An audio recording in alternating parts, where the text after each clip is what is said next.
3, 2, 1. All right. Right. Whoop, whoop, whoop, whoop, whoop, whoop, whoop, whoop. Here we are, Laura Shepherd Show.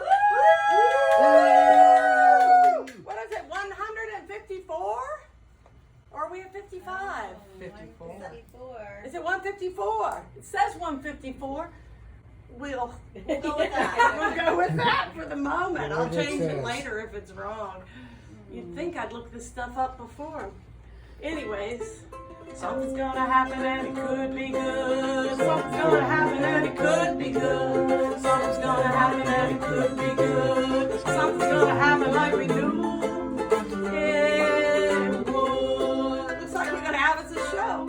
Oh, you never know just how life is gonna go. So you jump in your boat and row, row, row. Jump in your boat and row, row, row. Something's gonna happen and it could be good. Something's gonna happen and it could be good. Something's gonna happen and it could be good. Something's gonna happen like we do. Yeah. Oh, you gotta hang high and go for your pie in the sky. Go ahead and trust yourself. Everything will right itself. Life's a stream, so go ahead, follow your dream. Jump in your boat and row, row, row. Jump in your boat and row, row, row. Here we go, all together. Something's gonna happen and it could be good. Something's gonna happen and it could be good. Something's gonna happen and it could be good. Something's gonna happen like we knew.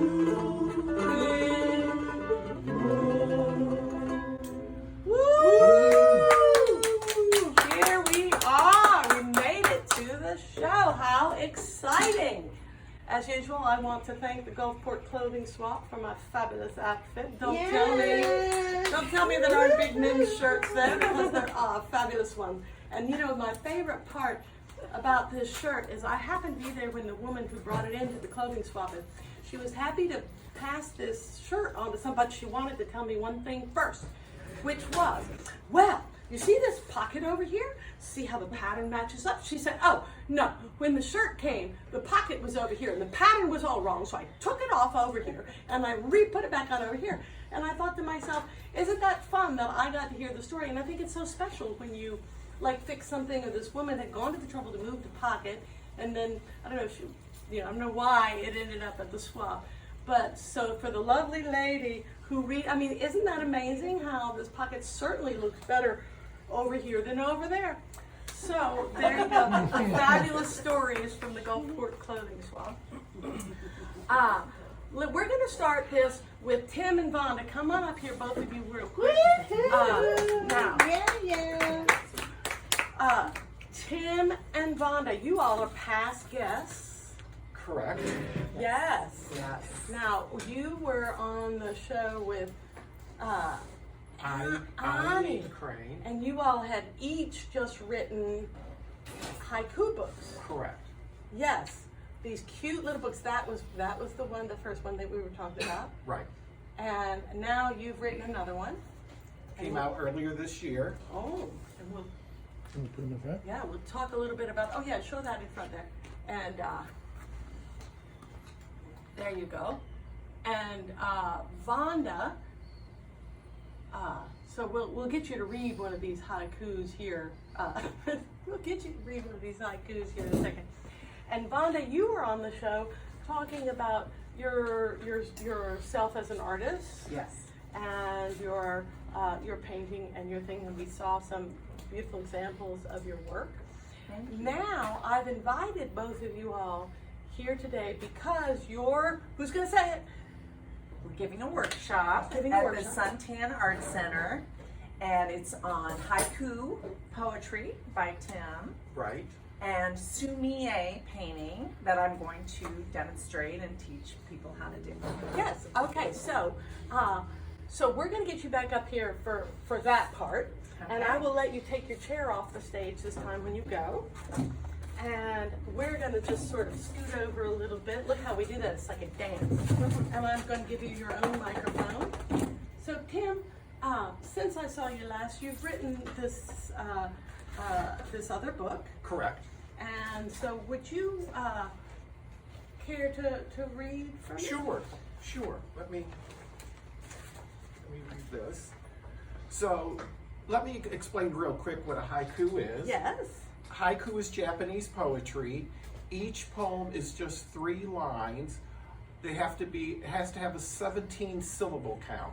So the first line is 5 syllables, the second line is 7, the third line is 5, 5, 7, 5, 17 syllables. My haikus are very traditional in that they're all about nature.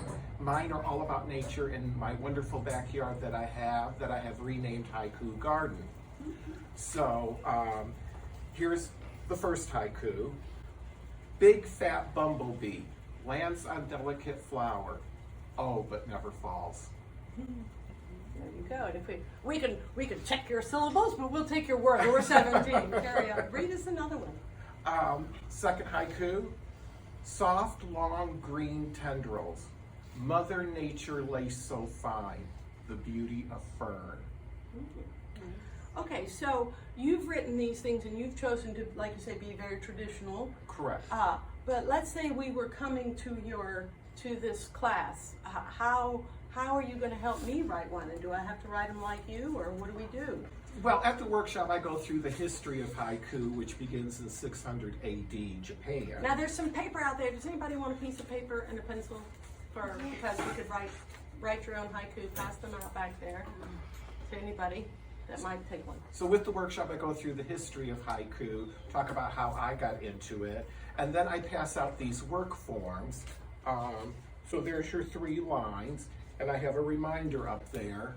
Line 1, 5 syllables, line 2, 7 syllables, line 3, 5 syllables. Okay. So that kind of helps us organize it. Right. And I might be sitting here and I might all of a sudden zero in on your beautiful beauty berry, which is turning colors for the fall. And all of a sudden a haiku will start. You might say, I'll see the purple. I know it's food for the birds. And that kind of would start the haiku going. And Okay. And then sometimes when I write it, I'll be honest, sometimes I have too many syllables or not enough syllables. Well, then you have to go back and change the syllables, get them correct, but I don't necessarily want to change the flavor of a haiku.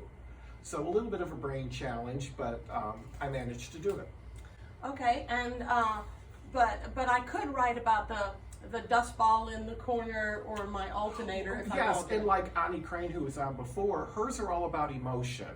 So haikus today aren't the traditional necessarily about nature. They could go into emotions. You could get dangerous and go political. You could go into, anything you want. And so if your class is being offered next Saturday Correct. at the Suntan Art Center. Art Center, do you pre-register? Yes. And how do you pre-register? suntanartcenter.com. Yeah. Yeah, We should write Suntan. it. And the Suntan Art Center is out on Paso Roble Beach, right next to the Don Cesar Hotel, for those who don't know. Oh yeah, it's a lovely place just to go. And how long does the workshop take? 2 hours. 2 hours. It's sort 10 of to 12. 10 to 12. It's actually .org. .org. suntanartcenter.org. Yeah, Okay. suntanart.org. Okay. Wow, I've lost my piece of chalk over here. So no, they do want you to pre-register for it. Yes. And we've been given a big, nice room for everybody Yeah. with big tables. And it's going to be a very fun, exciting event. And you could write more than one haiku. Can we only write one haiku? Well, no, and a lot of times at my workshops, Yes. people will write one, they'll read them, but then they're anxious to write a second one Yes. and read their second one. And I did a haiku workshop at the Dali Museum, and a woman over here wrote her haiku on men. Well, this gentleman wanted to write a second haiku, and he wanted that to be a rebuttal in hers about women. Oh, see, we could butt rebuttal. Yeah. And then I had another woman come up. Her haiku was about grief. And at the end of that workshop, she came up to me and she says, "Can I give you a hug?" And I said, "Certainly." And she says, "Thank you for this workshop. I lost my husband back in January, and this is the first chance I've had to release any grief I've had from losing him. So with these workshops, I never know what effect they're going to have on people and what they're going to come up and tell me. So when we come into your workshop, you're going to tell us about it. We're going to get one of these little pieces of paper, and then we're going to write some haikus. Correct. And then there's going to be a second part we'll tell you about later. Would you like to read another haiku? Sure. But Oh, what else? Yes, show me. so when you get done with me, when you get done with my part of the haiku, you're going to end up with your haiku. This is going to lead into the second part of the workshop, which artist extraordinaire Vanda will talk to you about towards the end of this interview. Okay, and so you're going to provide this lovely, Paper. nice piece of paper that Yes. has, it feels like you've got something. Would you like to read this one? Sure. Love Mother Nature, daily gifts and wonderments. Oh, look, another one. Oh, look, another one. How nice. So out there, have people been writing little haikus? Does anybody want to read a haiku I have today? one. Okay, read it loudly. Okay, Or do you want to stand up in front of the class? No. I'm in the garden with beautyberry blooms. Shepherd's backyard show. Oh, Very good. okay, see how easy that is? Okay, so those of y'all with pencil and paper, please feel free to continue to write little haikus while you're sitting. I know it almost seems like it's cheating. It's too simple. Well, but it's not too simple. Oh no, separate. Once you get into writing them and you get the syllables wrong and you have to correct it, Yes. there starts that brain exercise going.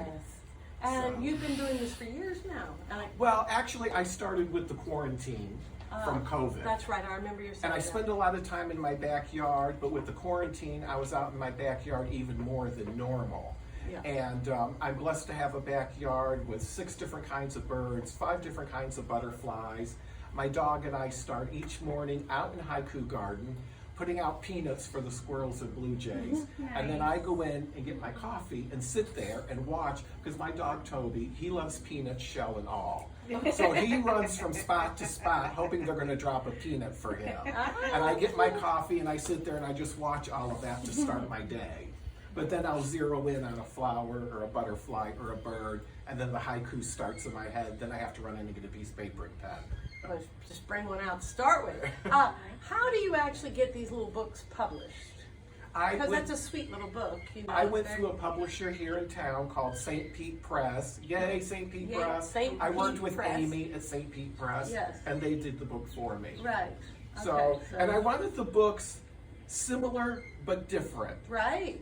So they're, same size, same format, but if you notice, different flowers, different colors. Yes. Well, we want them to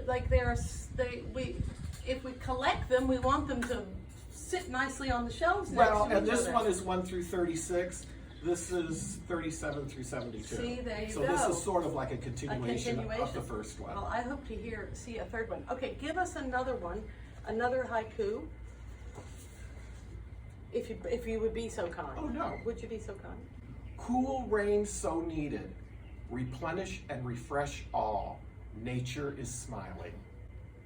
There we go. So with a haiku, you should be able to kind of close your eyes and get a picture in your mind of what the haiku is about. Okay, I'm going to close my eyes instead of reading along because I'm cheating up here. I can see what he has written. Okay, go ahead. Close your eyes and let's experience this next haiku together. After the rain, toads join the concert at the pond, croaking serenade. That's very nice. Yeah, so I have toads and Cuban tree frogs, and after a rain, they start marching towards the pond in my backyard, and then there's that wonderful orchestration all night long, and sometimes into the morning. Yeah, it's like this haiku writing involves actually noticing something like that blue bee that just buzzed. Right, See right, him? I see it. Yes, I know what he's got. I It's know being they- drawn to the honey. Well, one more, and then I'm going to let you go. We would talk more, but if you want to hear more about Tim, you can go look at show number. I don't know what number it was. Go to YouTube and find the old show with Tim Huff on it. and he will, and you can find out more about Tim. This is Tim Huff, haiku poet,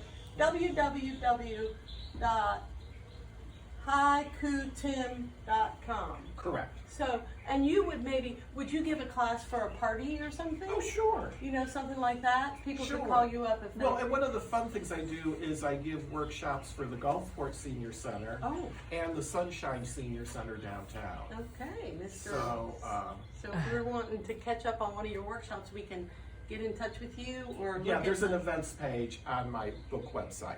Okay, excellent. Yeah, Okay, yeah. let's have one more. So this last one I'm going to read is the last one in my new book, and it's one of my favorite haikus that I wrote. Cold, chilly morning, squirrels curled up in their beds, furry tail blankets. Wow. So I'm continuing to have fun, I'm shooting to write one haiku a week. Oh, yeah, that seems doable. That Yeah. seems doable. Yeah. Thank you so much. I really appreciate Oh, you thank having you. me come and Thank you. telling about this. And I hope some people come to, because I think there's a lot of people that are really afraid of poetry, or they think poetry is stuffy. And I think that this will, coming to your class will definitely, and wait till the end of the show to see what the other part of the class is. All right, thank you, Tim. Okay, thank you. Appreciate you. Wow. Oh, and I have little gifts. Here's a deck of cards for you. Just because. Okay. These were, my father was a poker player and he had hundreds of decks of cards. So, and I had a hard time passing them on, but now I'm giving them as gifts. So play a game or get somebody else to play a game with you. They're fun. So, moving on from haiku, we're going to have Elsie Gilmore get up here. And I'm going to give you a little, now, Elsie Gilmore, you have written this book Yes. called How to Find Joy Joy in a Capitalist Hellscape. Woo! In a Capitalist Hellscape. Now, I want you to know I just wrote a haiku Oh, good, yes. about my book Okay. Yay! Well, look, see how easy it is. You all need because to... art is part of joy, right? Yes. So here's my haiku. Prioritize joy. No need to buy anything. Joy is within us. I mean, how simple was that? Couldn't have been any easier if I'd done it myself. Okay, so you wrote this book. Well, I'm always impressed when people actually, because I've been writing a book in my head, or I write. You know, people talk about writing books, but you actually have a physical book in your hand. Yes, this is a preview copy, but it's all ready now. It's going to be officially published on October 2nd. Ooh, So, a little preview on the I- Laura Shepherd Show. Yes, and so I have some real copies on the way to me. Very exciting. And so, where did you get this one? We'll talk about what's in it, but I'm sort of interested in how did you actually Okay. manifest a physical copy? So I published this in two places. I self-published. I published it on Amazon as an ebook and a paperback, but I also published it through a company called Ingram Spark. Ingram Spark. And so by publishing it through them, it could be picked up by like libraries and bookstores, whereas it won't be if it's just on Amazon. And so did that cost more, or was it just No, formatting? it doesn't cost anything to, Oh. because they're making money off the book when it sells. Yes. So they want you to sell it through them. So So- it doesn't cost anything to put it on there. And then every time there's a sale, you get some and they get some. And how hard is it? See these? Yeah, see that that little little bee. bee? Yeah. Yes, he needs a haiku written about him. It's that, what do they call them? The orchid bee or something? Those, I don't those know. green ones. They're very curious. There. Well, the thing is that he usually goes in there and gums up my coffee filter. Oh. And I've got the door down, and so he's like very mad at me. And every morning I have to like for the coffee because he goes in my coffee grinder Really? and gums stuff up. Yes, and I'm like, come on, Oh, fella. my How many God. times do I have to Anyways, I feel bad. I feel so bad. Okay, feeling good about this book though. Yes. So, Is formatting hard? Yeah, so the formatting is a huge deal. So this was a huge educational process for me because And it's like the formatting first book. means like how it's actually going to look on Yes, the page, and how do you exactly. get it so that it prints the way you think Yeah, you so want it to that look? part is really complicated, and so I actually bought a piece of software to do that. But even with the software, it's still like very tedious and like detail oriented. So that's why a lot of people don't want to do it themselves. They hire somebody else to do it. Right. So Okay.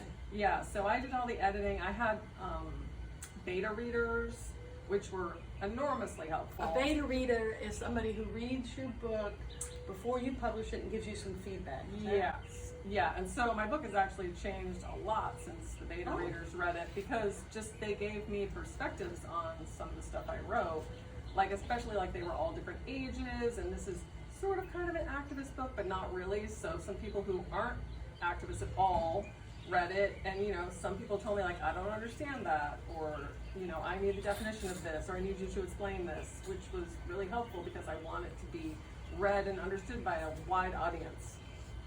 Okay, so what's your book about? So how to find joy in a capitalist hellscape, haiku garden. Okay, what's the point here in this here book? What are we doing? So the point is that our system of capitalism produces a lot of really negative results for people, right? And so really the first thing that made me start writing this is just knowing how divided all the average people in this country are, and there's so much infighting, even in similar groups, but like on social media, people are just saying horrible things to each other.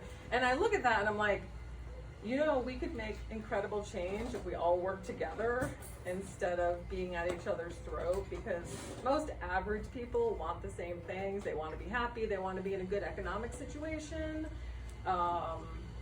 You know, so part of this is like, stop hating on other people, you know, because for the most part, they're just like you.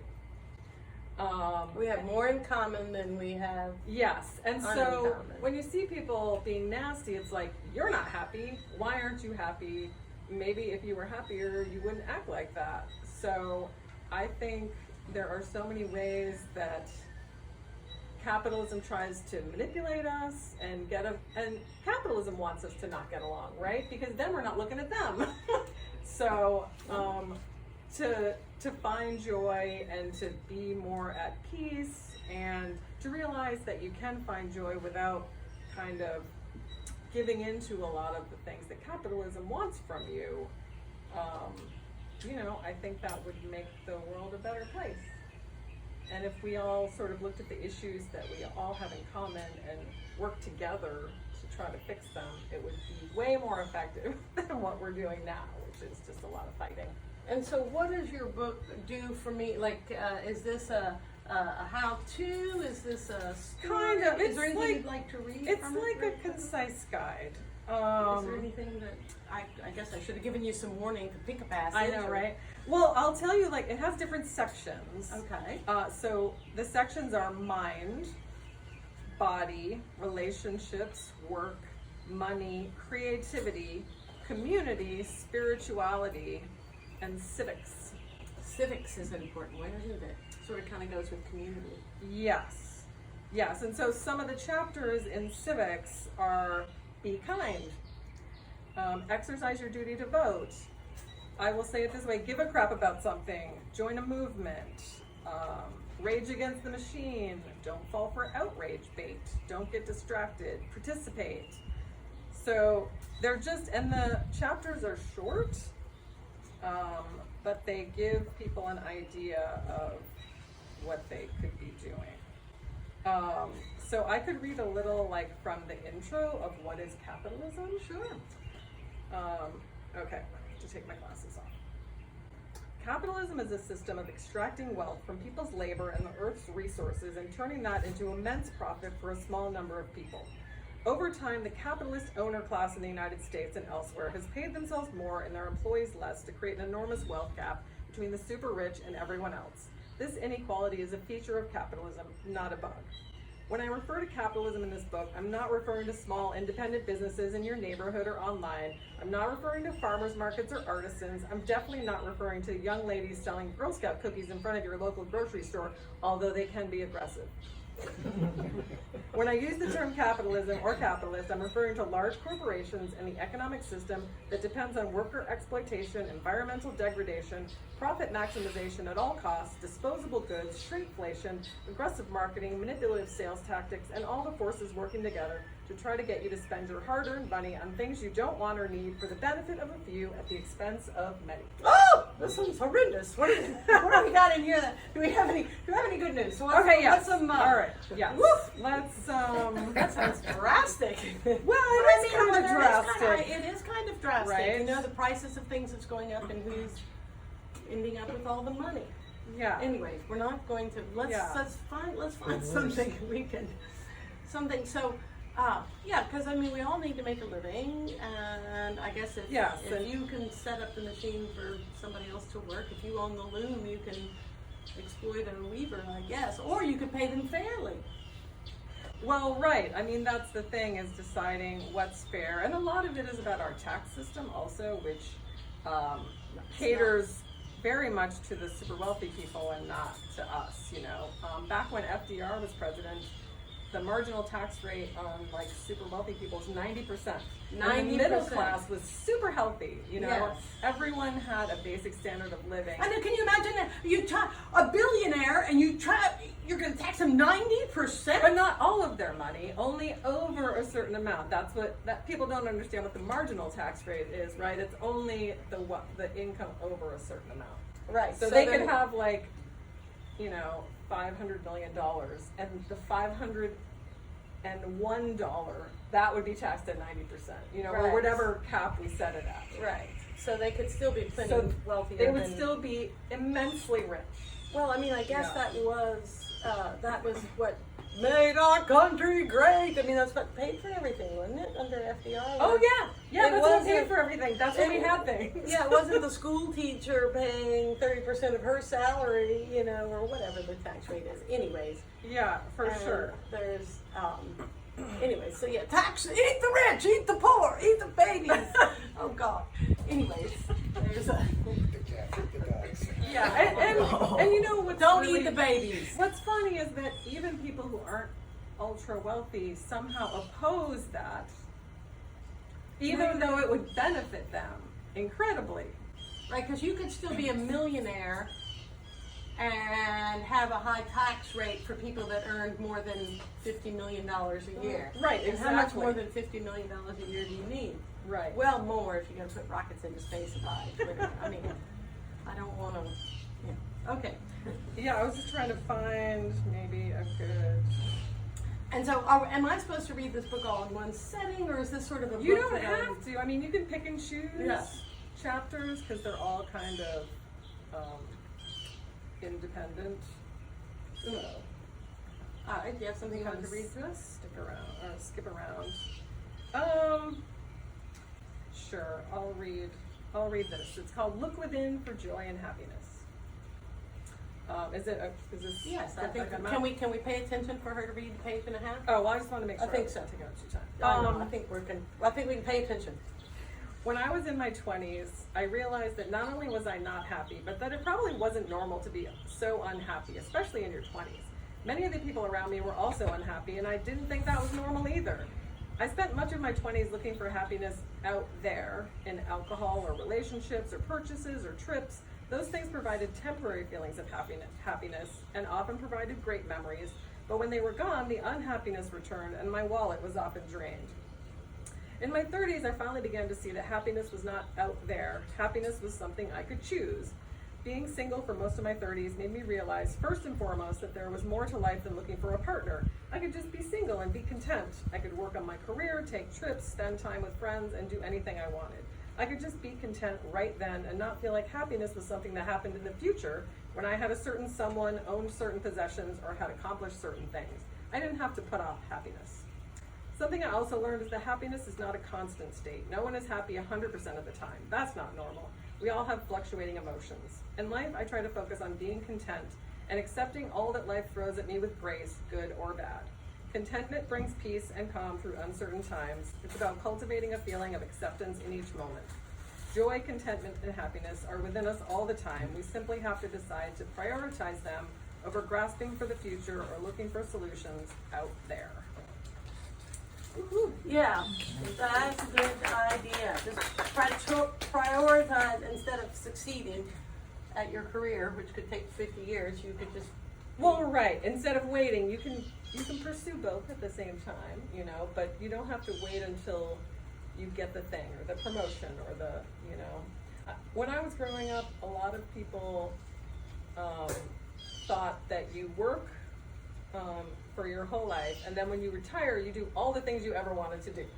But people don't think that some people don't make it to retirement, you know, or they develop a disability or an illness that prevents them from doing all the things they wanted to do. So by yeah, but if you just do whatever you want all day and you don't get to work, you have to keep your nose to the grindstone. Or I didn't say all day, but you know, I think it's interspersing. You have to live while you're living, you know, and not always think that, like when I was in my 20s, and I know this doesn't work for everybody, but like I've traveled when I didn't really have money to travel, but the thing is, travel to me is the thing that brings me joy. I don't get up every day and say, I'm gonna work because I love working. I say, I'm gonna work because I love to travel and I need to make money to travel. So I work in exchange, you know? Yeah, and I guess you know, having a budget and working within your means and not buying things you don't need and well, that's good too, you know? I mean, I think it's all about balance, but not like depriving yourself because you think that's what you're supposed to do. yeah, but I can't just get the hot tub because I feel like I deserve a hot tub. Not because you deserve it, but like if a hot tub is the thing that brings you the most joy in the world, then I would say, yes, you should find a way to do that, you know? Right, and I guess find a way doesn't mean just put it on my credit card. No, not necessarily, unless you have a plan to pay it off. Unless you have a plan to pay it off.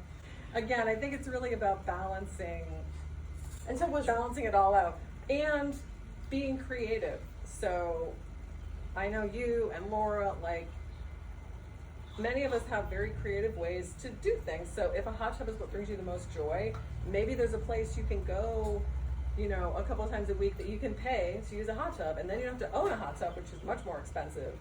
So it's all about looking at the things that you love and finding creative ways, like even travel. There's so many ways to travel without spending too much money. yeah, that's what I do. I do the woofing, willing workers on organic farms, and Yeah. I go to New Zealand for 3 months a year, and I certainly do not pay for lodging. You know, I work in Yeah. exchange, and So I'm it's- happy to do it. Finding the things that are most important to you in life and figuring out like the best, most creative, least disruptive way to enjoy them.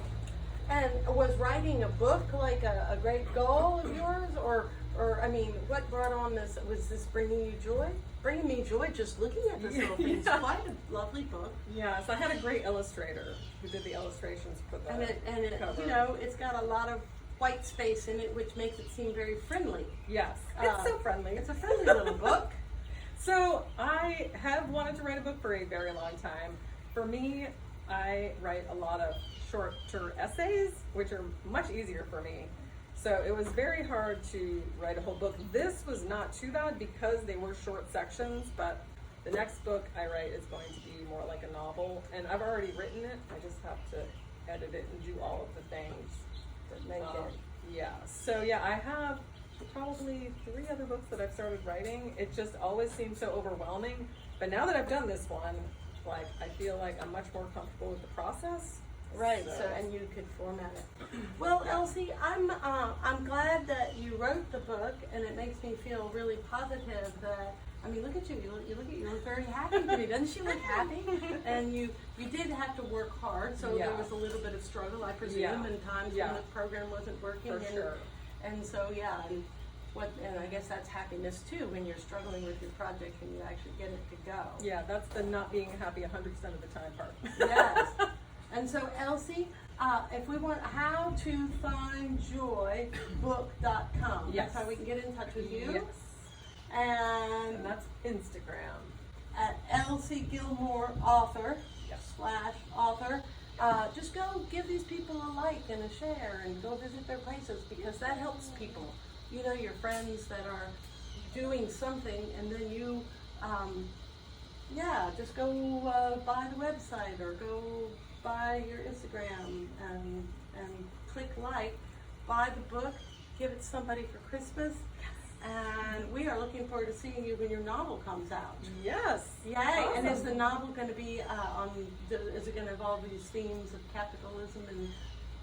You are sort of kind of. You know, you're I do a lot of activist stuff. Yeah, she's active. It kind of, sort of will. Okay. But I'll have to wait and see. Okay, it brings you joy. Thank Thank you so you, much. I so Laura. appreciate your coming. Yes. Wow. Well, hey, Laura, here's a good segue. Laura Oldanie, come on up. Oh, and here's a pack of cards for you. You can trade it for a different pack if you like a different color. This is my neighbor, Laura. Laura Oldanie at Rich/Resilient. And you kind of do some stuff along. You're rich and resilient. Describe that quickly. That's not what we're here to talk about, but Not directly. not although directly, it but does it does. relate to the Yes, it all conversation. relates here. So I'm a green living and money coach, very much aligned and friends with Elsie and the whole idea of finding joy in a capitalist hellscape. I've written a capitalism survival guide, also a green living and money book called Growing Free. And where can we find your books? So you can go to, this is my Instagram as well, and there's a link on my Instagram to the book and the Capitalism Survival Guide and my website. And are you happy in surviving? Very much Okay, so. checking, And just checking. I find that finding joy and being happy is a great capitalism survival tool. It's a great way to push back against capitalism and that push to make us into consumers as opposed to citizens. So the more we can find the joy outside of consumption, the healthier and more satisfied we are, and the weaker we make that large, omnipresent, capitalist, insatiable engine.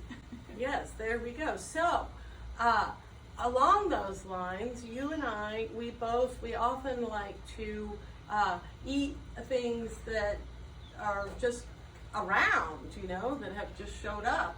And so let's just talk about, tell me about this thing.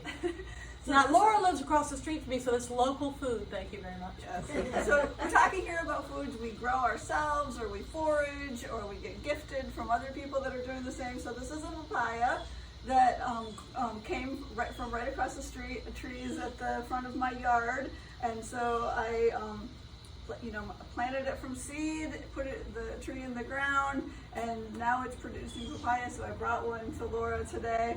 So that's where the papaya came from. That's something I grew. And then the other thing we have here, this is what I foraged. These are called Java plums. Let's see if I can. Yeah, and we can pass them on around too. I'll We can help them and pass the bowl around if anybody wants to. I'm gonna pick up two.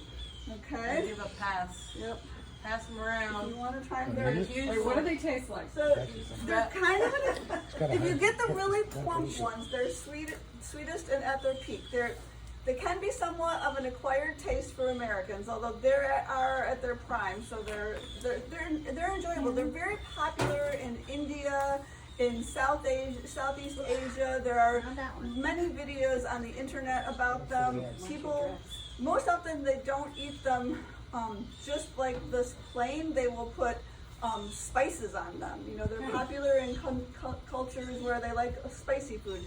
So they'll put chili peppers on them and pepper. You'll see big bowls of them, and they're just snacking on them. Or they make vinegar with this, or desserts, or juices. The whole tree, you've all seen these trees, you just don't even realize it because they're actually invasive in our area. And there are 3 within a block of here. Oh, wow. And so every time, right now this time of year, they're staining our sidewalks and turning them purple, because you probably can't notice it because you're not looking at each other's tongues, but once you eat them, they're turning your tongue blue. Wilson, Now you got me. one does it for me. It's a very much of a blue-purple. Laura's got it going. But this whole tree is medicinal. These plums are extremely helpful. These seeds, I was looking at these at the Asian farmers market in Clearwater, a couple weeks ago, and an Indian woman told me that they dehydrate the seeds and grind them and put them in their tea or their water. It's very good for diabetes.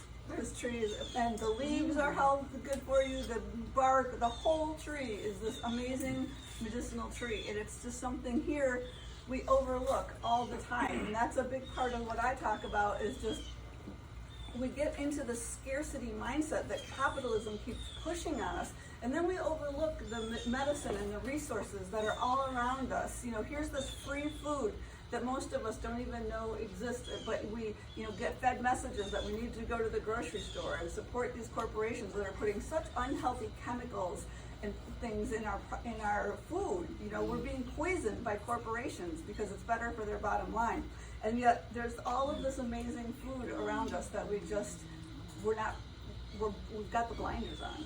Yeah, and it's interesting, the fact that these are ripe right now and they're purple, and this is the beauty berry, which is purple. You're supposed to be eating a rainbow. Now, beauty berry is edible, but it's never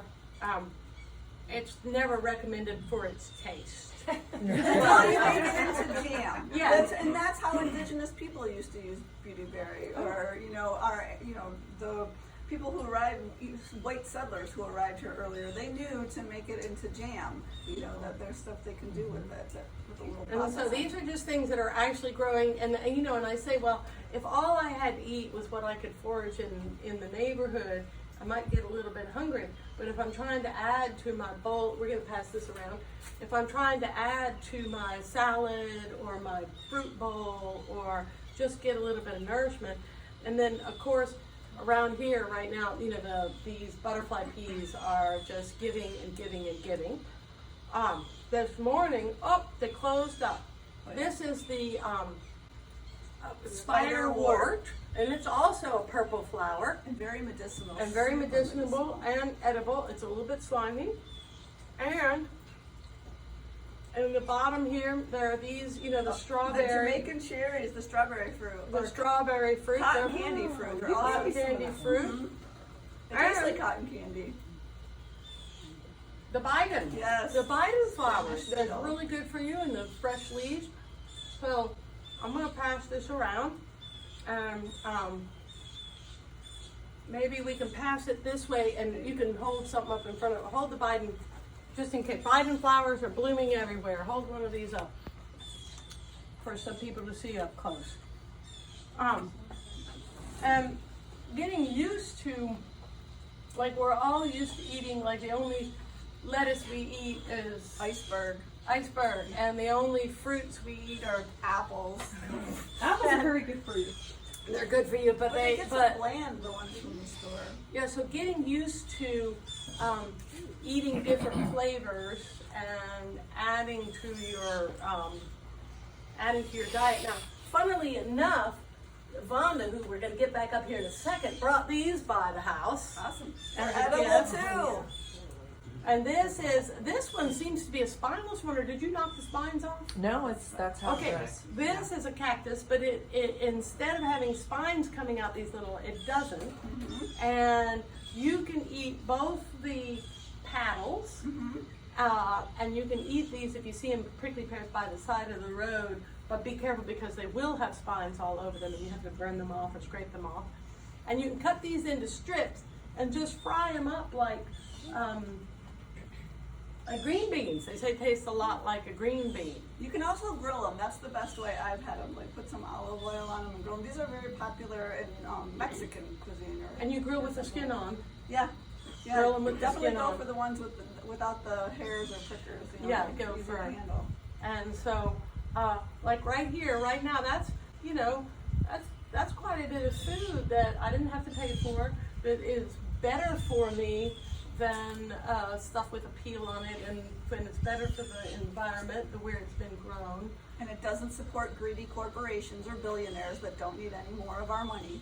They don't need any more of my money. They can have, they've got plenty. All right, well, Laura, thank you for, I appreciate your stopping by. You're often in my neighborhood, and and I appreciate when you stop by, and then the next time you got something important coming on, we'll get you back up here. All right. But we ran into each other in the alley as you were I was foraging. the other foraging day. the, jungle and plums. how do we describe forage? Like just collecting from, Yeah, just around here there's so much, we're very fortunate to live in an area with so much fruit, you know, and a lot of it just falls in the alleyways and on the sidewalks, and no one's using it or appreciating it. Sometimes it's in the way, and we can just go around and gather it up and be part of the solution as well, because we're cleaning up, or maybe we're helping elderly neighbors that can't get out and maintain their yards anymore. there you go. All right. And can I get you to carry that chair off for me? All right. Vanda, to the stage! Yay, Vanda! Vanda, come on up. The moment we've been waiting for. So, I'm going to give you an actual, oh yeah, we got a few things we got together. So what Vanda is, do we need to bring, yeah. Vanda is going to be giving the workshop at the Suntan Art Center this coming Saturday with Tim. So it's haiku, writing, and Sumi-e. sumi-e art. Yes. And this is Vanda, how do you pronounce Sucheston. Sucheston Hughe Yes. at Vanda _Oriana. ORIA Oriana Sumi, and that's different. Yeah, just Okay, that's what we're there doing. you go. If you want to get in Yeah. touch. Here, let me get this on to you. Okay. So here we are. We're at the workshop, and we will have scribbled out some fabulous haikus. Yeah. And we got to be careful we don't jerk the cameras with our. Okay. Okay. Well, I was so fortunate to take a workshop on sumi-e painting, which means ink painting, from a Chinese instructor at the Savannah College of Art and Design. And this is one of the pieces I made there. Is there a front and a back? And this is rice paper, so it's very flexible. I think it goes like this. And sumi painting is very simplistic, like a haiku. That's part of the idea. Minimal brush strokes. Of course, I'm always a little extra. But today I'm going to demonstrate bamboo. Okay, can we have an audience member please to the stage? Because we're going to show you. You see how easy it was to write a haiku. We already had several of them. Bamboo is very symbolic There you go. in Spin it, my Japanese dear. culture. Sumi art started in China, and then it worked its way through Korea and into Japan. And some people say the Japanese really took it to the next level, but that's very debatable. It's always beautiful in all the cultures.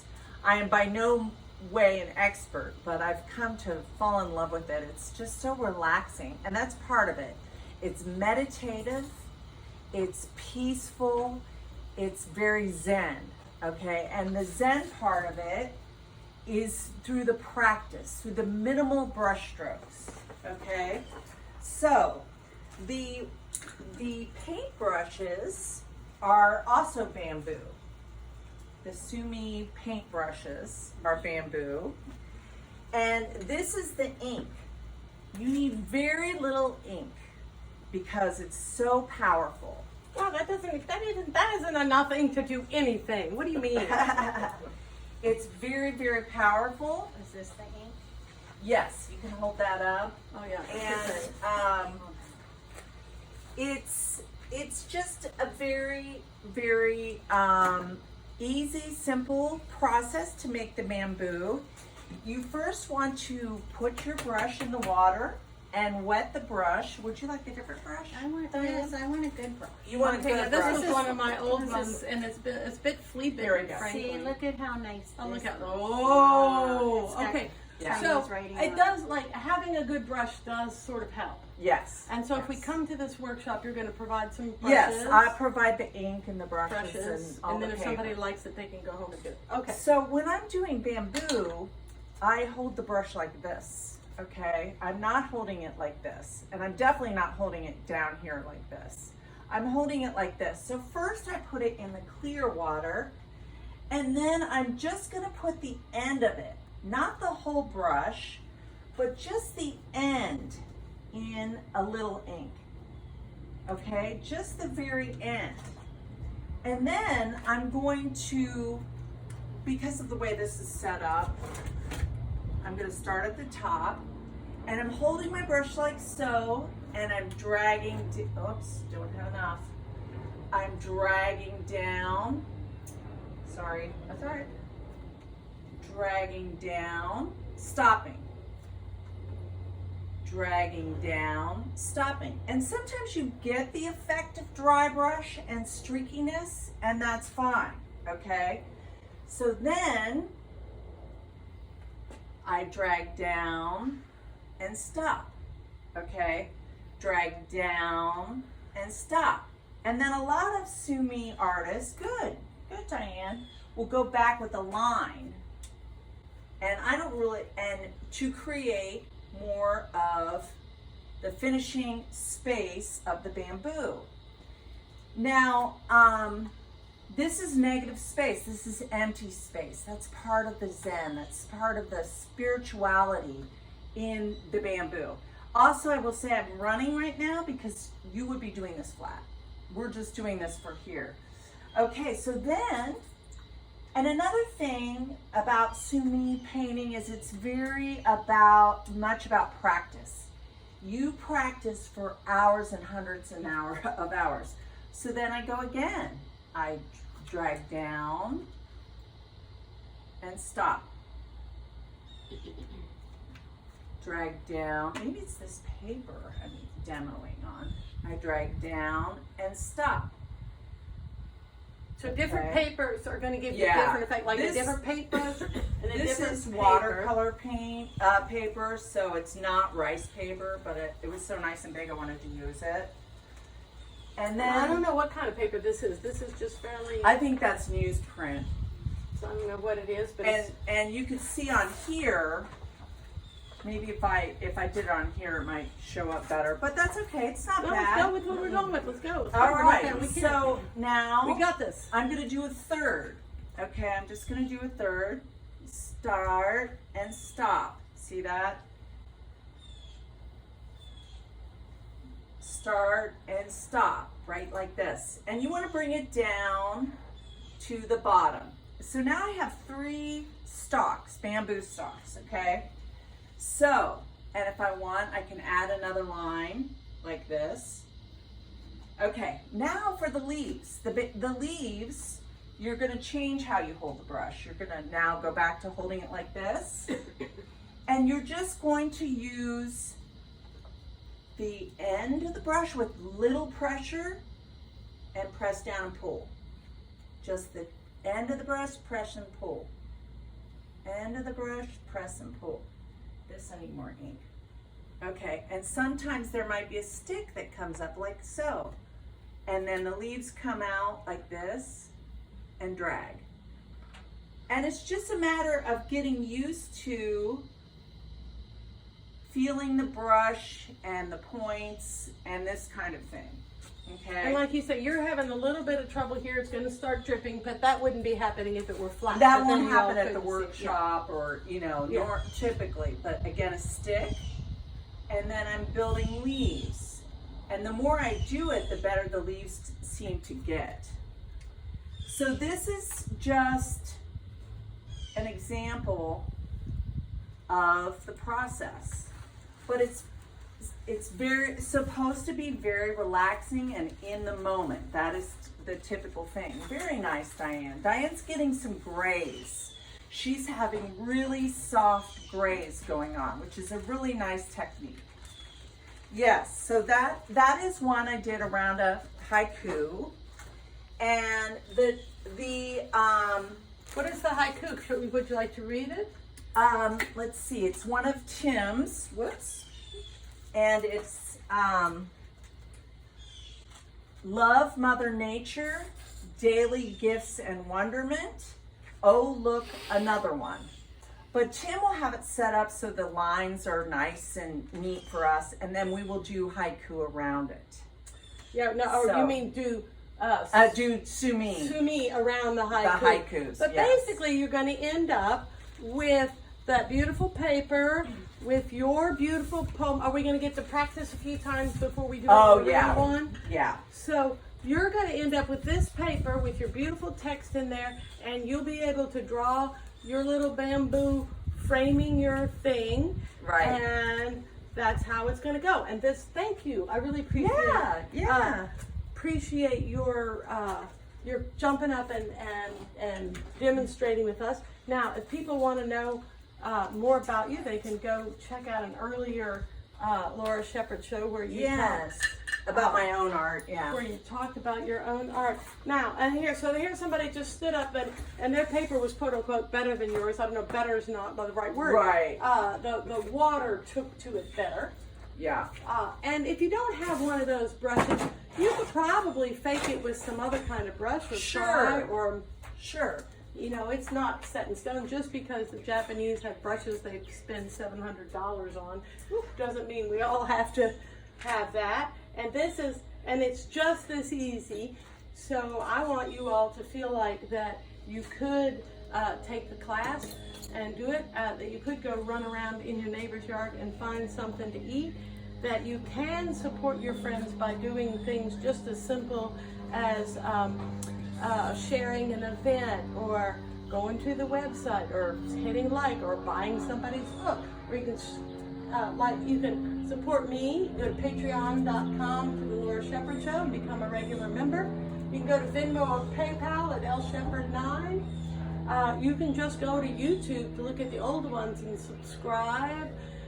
So take some action for somebody you like. And for some people, it's like money is an easy thing. And for other people, maybe they have a little time, so go volunteer at your food bank. And for some people, maybe you just don't have enough of anything, and you just don't have enough. But maybe to hit like, I got just enough to hit like, you know. And I think the more that you sort of open up and give and think of ways to be kind to others and to share, that the better the world will be. So we will be seeing. We're going to check out now. No song? Oh, you want an ending song? How much time do we have? You got 3 minutes? 3 minutes. Okay. What song are we going? Should we sing the Carry My Rain in a Bushel Basket on the way out? There you go. I wasn't planning on songing. Don't jump freight trains when they roll by. Don't like the blues, I'll tell you why.